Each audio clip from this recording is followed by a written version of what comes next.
ಮೂವರನ್ನ ಈಗಾಗಲೇ ಇನ್ಫ್ಯಾಕ್ಟ್ ಯಾರು ಪಾಕ್ ಪರ ಘೋಷಣೆ ಮಾಡಿದ್ರು ಅಂತ ಮೂವರನ್ನ ಬಂಧನ ಮಾಡಲಾಗಿದೆ. ಟಿವಿ9ಗೆ ವಿಶೇಷವಂತ ಮಾಹಿತಿಗಳು ಲಭ್ಯವಾಗ್ತಾ ಇದೆ. ನಿರಂತರವಾದಂಥ ವರದಿಯನ್ನ ಟಿವಿ9 ಮಾಡಿದ್ದು ಪಾಕ್ ಪರ ಘೋಷಣೆ ಕೂಗಿದ್ದ ಮೂವರ ಆರೋಪಿಗಳ ಬಂಧನ ಈಗಾಗಿದೆ. ವಿಧಾನಸೌಧದಲ್ಲಿ ಪಾಕಿಸ್ತಾನ ಪರ ಯಾರು ಘೋಷಣೆ ಕೂಗಿದ್ರು ಅಂತ ಆರೋಪಿಗಳನ್ನ ಈಗ ಪೊಲೀಸರು ಬಂಧನ ಮಾಡಿದ್ದಾರೆ. ಇಲ್ತಾಸ್, ಮುನಾವರ್, ಮೊಹಮ್ಮದ್, ನಾಶಿಪುಡಿ ಬಂಧಿತರು ಅನ್ನುವಂಥ ಮಾಹಿತಿ ಲಭ್ಯವಾಗ್ತಾ ಇದೆ. ವಿಧಾನಸೌಧ ಠಾಣೆಯ ಪೊಲೀಸರಿಂದ ಆರೋಪಿಗಳ ಬಂಧನವಾಗಿದೆ. ಅವರನ್ನ ಈಗ ವಶಕ್ಕೆ ಪಡೆದು ಬಂಧಿಸಿ ನಂತರ ಮೆಡಿಕಲ್ ಟೆಸ್ಟ್ಗೆ ಕರೆದೊಯ್ಯಲಾಗಿದೆ. ಹಾವೇರಿ ಜಿಲ್ಲೆ ಬ್ಯಾಡಗಿ ನಿವಾಸಿ ಮೊಹಮ್ಮದ್ ಶಫಿ ನಾಶಿಪುಡಿ ಎನ್ನುವಂಥ ವ್ಯಕ್ತಿ ಕೂಡ ಇದರಲ್ಲಿ ಶಾಮೀಲಾಗಿದ್ದ. ಇನ್ನು ಆರ್ಟಿ ನಗರದ ನಿವಾಸಿ ಮುನಾವರ್ ಹಾಗೂ ದೆಹಲಿ ಮೂಲದ ಇಲ್ತಾಜ್ ಎಂಬಂತ ವ್ಯಕ್ತಿಯನ್ನು ಕೂಡ ಬಂಧನ ಮಾಡಲಾಗಿದೆ. ಫೆಬ್ರವರಿ 27ರಂದು ವಿಧಾನಸೌಧದಲ್ಲಿ ಪಾಕಿಸ್ತಾನ ಪರ ಘೋಷಣೆ ಕೂಗಿದ್ರು. ರಾಜ್ಯಸಭಾ ಚುನಾವಣೆಯ ಬಳಿಕ ಸೆಲೆಬ್ರೇಷನ್ ಏನಾಗಿತ್ತು, ಈ ಒಂದು ಸಂದರ್ಭದಲ್ಲಿ ಪಾಕ್ ಪರ ಘೋಷಣೆಯನ್ನು ಕೂಗಿದ್ರು. ಈಗ ಪೊಲೀಸರು ಬಂಧನ ಮಾಡಿ ಕರೆದೊಯ್ತಾ ಇದ್ದಾರೆ. ಅವರ ದೃಶ್ಯವನ್ನ ನೋಡ್ತಾ ಇದ್ದಾರೆ. ಈಗ ವಿಧಾನಸೌಧ ಪೊಲೀಸರು ಈ ಮೂವರನ್ನ ಬಂಧಿಸಿ ಅವರನ್ನ ವೈದ್ಯಕೀಯ ತಪಾಸಣೆಗೆ ಕರೆದೊಯ್ತಾ ಇದ್ದಾರೆ. ಮೂವರು ಆರೋಪಿಗಳ ದೃಶ್ಯವನ್ನ ಟಿವಿ9 ಎಕ್ಸ್ಕ್ಲೂಸಿವ್ ದೃಶ್ಯಾವಳಿಗಳಲ್ಲಿ ನೀವು ನೋಡ್ತಾ ಇದ್ದೀರಾ. ಟಿವಿ9 ನಿರಂತರವಾದಂಥ ವರದಿಯನ್ನ ಮಾಡಿತ್ತು. ಹೇಗೆ ಈ ಘಟನೆಗಳಾಯಿತು, ಜೊತೆಗೆ ಆದಂಥ ಸಂದರ್ಭದಲ್ಲಿ ಏನೆಲ್ಲ ಘಟನೆಗಳಾಯಿತು, ಜೊತೆಗೆ ಪಾಕ್ ಪರ ಘೋಷಣೆ ಹೇಗೆ ವಿಧಾನಸೌಧದ ಒಳಗಡೆ ಕೂಗಲಾಯಿತು, ಇದರ ಸಂಪೂರ್ಣ ಮಾಹಿತಿಯನ್ನ ಇಂಚಿಂಚು ಮಾಹಿತಿಯನ್ನ ಟಿವಿ9 ನೀಡಿತ್ತು. ಈಗ ಟಿವಿ9ನ ಎಕ್ಸ್ಕ್ಲೂಸಿವ್ ದೃಶ್ಯಗಳಲ್ಲಿ ನೋಡ್ತಾ ಇದ್ದಾರೆ. ಪಾಕ್ ಪರ ಘೋಷಣೆ ಕೂಗಿದಂಥ ಆರೋಪಿಗಳನ್ನ ಈಗ ಪೊಲೀಸರು ವಶಕ್ಕೆ ಪಡೆದಿದ್ದಾರೆ.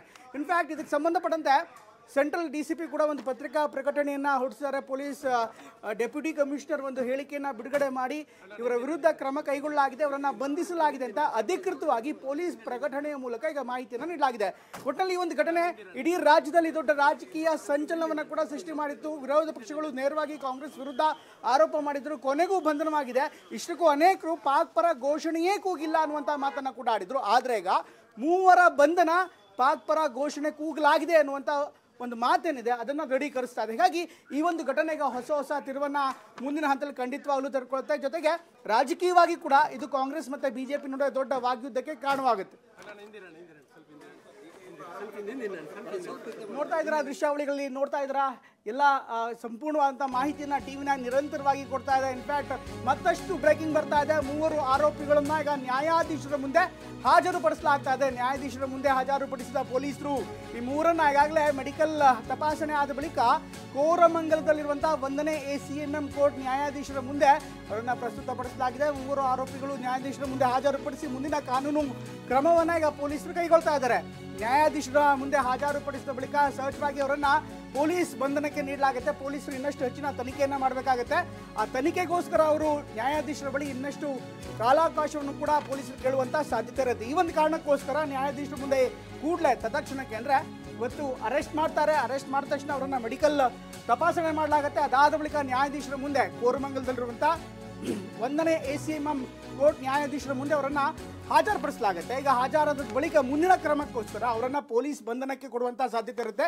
ಎಷ್ಟು ದಿನ ಕೊಡ್ತಾರೆ ಅದು ಕೂಡ ಸಹಜವಾಗಿ ಕುತೂಹಲ ಮೂಡಿಸುತ್ತೆ. ಯಾಕೆಂದ್ರೆ ಈ ಒಂದು ಸಂದರ್ಭದಲ್ಲಿ ಹೆಚ್ಚಿನ ತನಿಖೆಗೋಸ್ಕರ ಪೊಲೀಸರು ಇನ್ನಷ್ಟು ಕಾಲಾವಕಾಶ ಕೋರುವಂತ ಸಾಧ್ಯತೆ ಇರುತ್ತೆ. ದೃಶ್ಯದಲ್ಲಿ ನೋಡ್ತಾ ಇದ್ದೀರಾ, ಈಗ ತಲೆ ತಗ್ಗಿಸಿ ಕೂತ್ಕೊಂಡಿದ್ದಾನೆ. ಈ ತರ ಕೆಲಸ ಮಾಡದೇ ಇದ್ದಿದ್ರೆ, ಘೋಷಣೆ ಕೂಗದೆ ಇದ್ರೆ ಈಗ ಇಂತಹ ಪರಿಸ್ಥಿತಿ ಖಂಡಿತವಾಗ್ಲೂ ಬರ್ತಾ ಇರಲಿಲ್ಲ. ಆದ್ರೆ ಪೊಲೀಸರು ಕಾರ್ಯಾಚರಣೆ ಮಾಡಿ ಅಂತಿಮವಾಗಿ ಈ ಮೂವರನ್ನ, ಅದರಲ್ಲಿ ಒಬ್ಬ ದೆಹಲಿ ಮೂಲದ ವ್ಯಕ್ತಿ ಕೂಡ ಇದ್ದಾನೆ, ಆರ್ಟಿ ನಗರ ಮೂಲದ ಒಬ್ಬ ವ್ಯಕ್ತಿ ಇದ್ದಾನೆ, ಹಾಗೆ ಹಾವೇರಿ ಮೂಲದ ಇನ್ನೋರ್ವ ವ್ಯಕ್ತಿ ಕೂಡ ಇದ್ದಾನೆ. ಈಗ ಮೂವರನ್ನ ಬಂಧಿಸಿದ್ದಾರೆ. ಬಂಧಿಸಿ ಮುಂದಿನ ಕ್ರಮಕ್ಕೋಸ್ಕರ ಈಗಾಗಲೇ ನ್ಯಾಯಾಧೀಶರ ಮುಂದೆ ಅವರನ್ನು ಹಾಜರುಪಡಿಸಿದ್ದಾರೆ. ಒಟ್ಟಲ್ಲಿ ಈ ಒಂದು ಪ್ರಕರಣ ಏನಿದೆ ಖಂಡಿತವಾಗ್ಲೂ ರಾಜಕೀಯವಾಗಿ ಕೂಡ ದೊಡ್ಡ ಸಂಚಲನವನ್ನು ಸೃಷ್ಟಿ ಮಾಡಿತ್ತು. ಆರೋಪ ಪ್ರತ್ಯಾರೋಪಗಳಿಗೆ ಎಡೆ ಮಾಡಿಕೊಟ್ಟಿತ್ತು. ಜೊತೆಗೆ ಸರ್ಕಾರಕ್ಕೂ ಕೂಡ ದೊಡ್ಡ ಇಮೇಜನ್ನು ಧಕ್ಕೆಗೊಳಿಸುವಂಥ ಒಂದು ಯತ್ನ ಆಗಿತ್ತು. ಈ ಎಲ್ಲ ಕಾರಣಕ್ಕೋಸ್ಕರ ಸರ್ಕಾರ ಕೂಡ ಒಂದು ಹಂತಕ್ಕೆ ಹಿನ್ನಡೆ ಅನುಭವಿಸಿತ್ತು. ಈಗ ಇದನ್ನೇ ಅಸ್ತ್ರವಾಗಿಟ್ಕೊಂಡು ಬಿಜೆಪಿ ಕಾಂಗ್ರೆಸ್ ವಿರುದ್ಧ ಹರಿಯಾಯ್ತಾ ಇದ್ರು. ಒಂದು ಹಂತಕ್ಕೆ ಸಚಿವರು ಈ ಥರ ಘೋಷಣೆಯೇ ಕೂಗಿಲ್ಲ ಅನ್ನುವಂಥ ಮಾತುಗಳನ್ನು ಆಡಿದ್ರು. ಆದರೆ ಈಗ ಯಾರು ಕೂಗಿದ್ದಾರೆ ಅಂತ ಆರೋಪ ಇದೆ ಅಂತ ಆರೋಪಿಗಳನ್ನ ಈಗ ಬಂಧಿಸಲಾಗಿದೆ. ಸಹಜವಾಗಿಯೇ ಇದು ಕಾಂಗ್ರೆಸ್ ಸರ್ಕಾರ ಯಾವ ರೀತಿ ಇದನ್ನ ಸ್ವೀಕರಿಸುತ್ತೆ, ಹೇಗೆ ಡಿಫೆಂಡ್ ಮಾಡುತ್ತೆ ಅನ್ನೋದು ಕೂಡ ಒಂದು ದೊಡ್ಡ ಪ್ರಶ್ನೆಯಾಗಿದೆ. ದೃಶ್ಯದಲ್ಲಿ ನೋಡ್ತಾ ಇದ್ದೀರಾ ಒಂದು ದೃಶ್ಯ, ಈಗಾಗಲೇ ಆರೋಪಿಗಳ ಬಂಧನದ ದೃಶ್ಯವನ್ನು ನಾವು ನಿಮ್ಗೆ ತೋರಿಸ್ತಾ ಇದ್ದೀವಿ. ಮತ್ತೊಂದು ಕಡೆಗೆ ACMM ನ್ಯಾಯಾಲಯ ಅಂದರೆ ಕೋರಮಂಗಲದ ACMM ನ್ಯಾಯಾಧೀಶರ ಮನೆಗೆ ಇವರನ್ನ ಪ್ರೊಡ್ಯೂಸ್ ಮಾಡಲಾಗತ್ತೆ. ಹೀಗಾಗಿ ಆ ಒಂದು ಅಪಾರ್ಟ್ಮೆಂಟ್ ಇದೆ, ಅಪಾರ್ಟ್ಮೆಂಟ್ನ ಮುಂದಿನ ದೃಶ್ಯವನ್ನು ನಾವು ಮುಂಭಾಗದ ದೃಶ್ಯವನ್ನು ತೋರಿಸ್ತಾ ಇದ್ದೀವಿ. ಅಲ್ಲಿಗ ನ್ಯಾಯಾಧೀಶರ ಮುಂದೆ ಅವರನ್ನು ಹಾಜರುಪಡಿಸಲಾಗುತ್ತೆ. ಈ ಒಂದು ಸಂದರ್ಭದಲ್ಲಿ ಸಹಜವಾಗಿ ಪೊಲೀಸರು ಇನ್ನಷ್ಟು ಹೆಚ್ಚಿನ ತನಿಖೆಗೋಸ್ಕರ ಈ ಒಂದು ಆರೋಪಿಗಳನ್ನು ತಮ್ಮ ವಶಕ್ಕೆ ಕೊಡಿ ಅಂತ ಕೇಳ್ತಾರೆ. ಹಾಗಾಗಿ ಪೊಲೀಸರ ವಶಕ್ಕೆ ಇವರನ್ನು ನೀಡುವಂತಹ ಸಾಧ್ಯತೆ ಇರುತ್ತೆ. ಅದಾದ ಬಳಿಕ ನಾನಾ ರೀತಿಯಂಥ ತನಿಖೆ, ಅಂದರೆ ಈಗ ಘೋಷಣೆ ಕೂಗಿದ್ದಾರೆ, ಕೇವಲ ಬಾಯಿ ಮಾತಿನಿಂದ ಘೋಷಣೆ ಕೂಗಿದ್ದಾರೆ, ಬಾಯಿ ತಪ್ಪಿನಿಂದ ಘೋಷಣೆ ಕೂಗಲಾಗಿದೆಯಾ, ಅಥವಾ ಇದ್ರ ಹಿಂದೆ ಹುನ್ನಾರ ಇದೆಯಾ, ಷಡ್ಯಂತ್ರ ಇದೆಯಾ, ಇದರಿಂದ ಎಲ್ಲ ಪ್ರಯತ್ನಗಳಿದೆ.